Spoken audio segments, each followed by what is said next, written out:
Welcome back to Media Mesh. Listen, talking about Diddy do too much. We got an attorney giving his take on it, and we also have Diddy's attorney giving you the BS. Let's get right to it. So we made a bail appeal to Judge Carter. It did not go our way. The fight continues. We're not giving up by a long shot. I told Mr. Combs I'm going to try and get his case to trial as quickly as possible. I'm going to try and minimize the amount of time he spends in very, very difficult and I believe inhumane housing conditions in the special housing unit of the Metropolitan Detention Facility. And I'm going to do everything that I can to move his case as quickly as possible. I understand that the government has a great amount of electronic devices that they have to download and provide to me, but everything's on the government's timetable, nothing's on the defendant's timetable, and they're going to have to accommodate me and him and give us a quick trial, and I'm going to be pushing for that. He's ready, he's focused. He has been ready to defend this case since he first found out about this case. Nothing has changed from his perspective. I obviously would much prefer to fight this case with him out of jail, and we are going to try to bring that about through additional legal process. But wherever he is, his resolve is the same. He believes he's innocent. I believe he's innocent. And we're going to fight this case with all of our might until we don't have to fight any longer.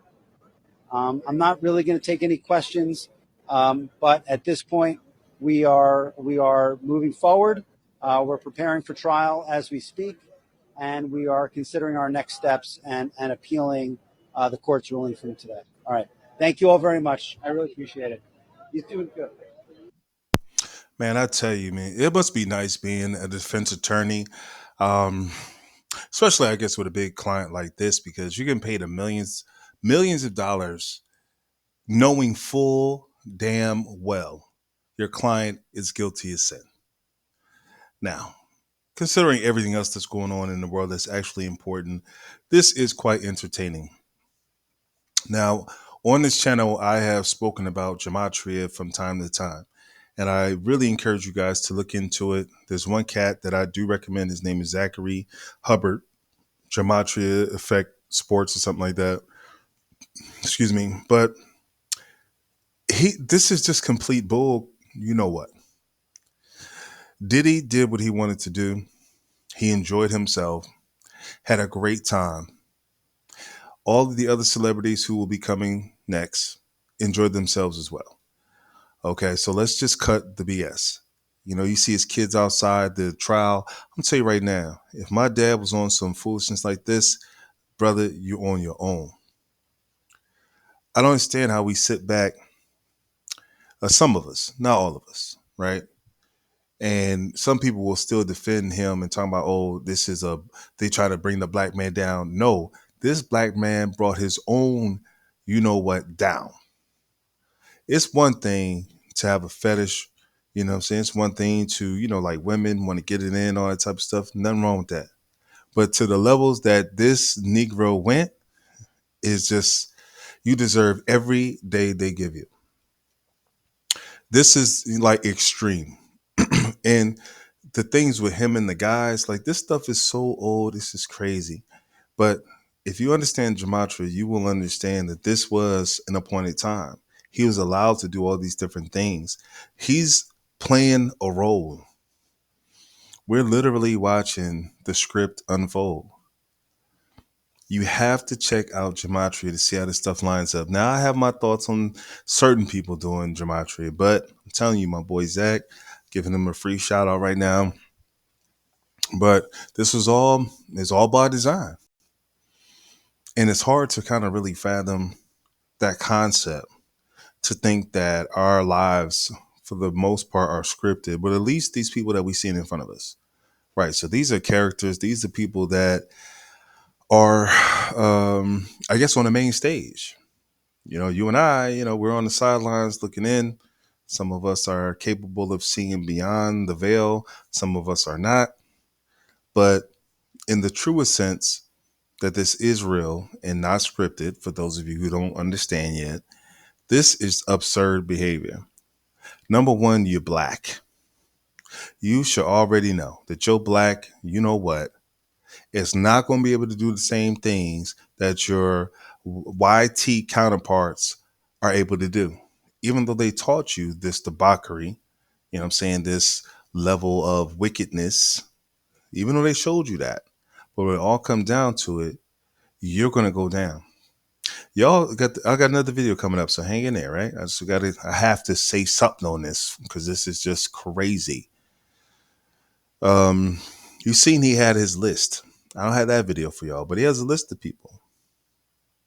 There's tons of more people that's come down, and this is so well needed because for the longest time, we've had to deal with these so-called people or these elite folks parading in front of us as if they're better than you and I, because they have this yacht, they have this mansion, they have this and that and the fourth. But these are some of the most vilest, disgusting people you ever want to meet. So it is time for a change. It's time for an upheaval of the system and the status quo as it's always been presented to us. We have to reclaim the ownership of who we are in our mind, body, and spirit. Diddy should be ashamed of himself on multiple levels because people that's here in this country, the quote unquote indigenous people, we should be better than this. But I guess it's so easy because the powers that be have allowed us to, how can I put it, feed into a system that only starves you. Right. So you feeding on this system. Of course, they always going to have the quote unquote examples of success, the people that they let into the club because they know that you're going to be an influence on other people. That's the only reason why they promote your black, you know what, is because they know they can use your brand, your songs, your style, whatever it is that you bring to the table. They know they can utilize that for their game. It's just point blank, period. So don't feel bad for this, brother. Beyond the gematria of it, behind the numbers lining up on this is the worst example of what you're supposed to do when you're a Negro, quote unquote Negro, in this country, which is your original homeland, that they told your black behind was from Africa. Besides all that, but when you do get some type of authority, some type of power, some type of money, you're supposed to do what's best for everybody, not just yourself. Let's get to the next video. Yeah, it's pretty ugly. It's a multi-count indictment against Sean Combs, aka Puff Daddy, P. Diddy. Well, this case is going to go the same way as R. Kelly. And what I mean by that is look to the fact that there will be no plea. Sean Combs is going to prison, and it's just a matter of how long. Why do I say that as a former prosecutor? Because when you look at the indictment and you read the specifics of it, the U.S. government, the U.S. District Attorney's Office, the U.S. prosecutors, what they've done is they've built their case. 6 months ago, we saw Sean Combs' properties get raided. It's outlined in the indictment. I say that because a grand jury has now just released a racketeering conspiracy charge against him. Why is that a big deal? Grand juries typically consist of 12 jurors who's already heard evidence viewed in the favor of the federal prosecution, meaning the U.S. Attorney's Office goes before at least usually 12 jurors to say, is there enough here for us to bring an indictment, i.e. charge, in this case, Sean Combs. So they've already got a little preview of the evidence. And they said, yeah, it does. And not only that, multiple counts, creating a criminal enterprise whose members and associates engaged in and attempted to engage in sex trafficking, forced labor, kidnapping, arson, bribery, and obstruction of justice. Now, that's a huge deal because what we know from the last 6 months after they raided his properties, they were looking for videotapes, they were looking for phone calls, they were looking at any physical evidence to put this together, and it looks like they have it. What's the difference between the feds and the state? State attorney's office, i.e. local, you get arrested, local police department, sheriff's office brings the charge to the prosecutor's office, they review it, and they move forward, meaning they still have to build their case. Here, when you're talking about a U.S. attorney, they've done their investigation. It's different at the federal level. When they charge you day one, they're going into court and saying, we're ready to go. The only plea, in my opinion, is going to be conditioned upon Sean Combs going to prison. He's going to be sitting right there next to R. Kelly. And why? Because when you look at this, they reference and they talk about the witnesses that they have. hotel workers, people from his businesses, friends, associates, sex traffickers. They don't plead with this type of specificity when it happened. Supervisors, security staff, household staff, and go into the illicit detail of what he orchestrated to match the racketeering charge. That means for 6 months, the feds have at least done their homework. The U.S. attorney had enough to take it to a grand jury. The grand jury has come back and said that, yes, criminal acts were committed. In my opinion, don't get it twisted. Even Puff Daddy doesn't have enough money to make this go away. Keep in mind, the U.S. government, U.S. Attorney's Office is the biggest, strongest, the wealthiest law firm in the world. He's not going to buy his way out of this. In my opinion, as a former prosecutor, they're not going to accept a plea or a fine. He's going to be looking at prison time. The only is when and for how long. That's what his defense attorney is going to do. You'll hear him in the press. He'll come out. They'll plead his innocence, innocent until proven guilty. We get it. But when you're a defense attorney and you look at the possible witnesses who can bring it together, and by the way, those civil claims that he settled don't mean anything. That those non-disclosure agreements aren't going to apply to a criminal charge. And why do I say that? Because the feds are going to say, hey, that's great for your settlement. And it says it's a non-disclosure, but guess what? You're going to be my first witness and you are going to testify. And does he really want to have a trial and air this out nationally? But this exposure, you cannot take this in front of a jury because they're going to leverage him. They're going to give him a plea, but if he goes the distance, then he's going to get hammered. At the end of the day, I think this indictment is too specific. It goes for too long. And most importantly, they have too much evidence and too many witnesses for him to get out of this thing. I think you can look. One of the biggest icons in the hip hop world is going to be doing prison time. Well, that just about settles it.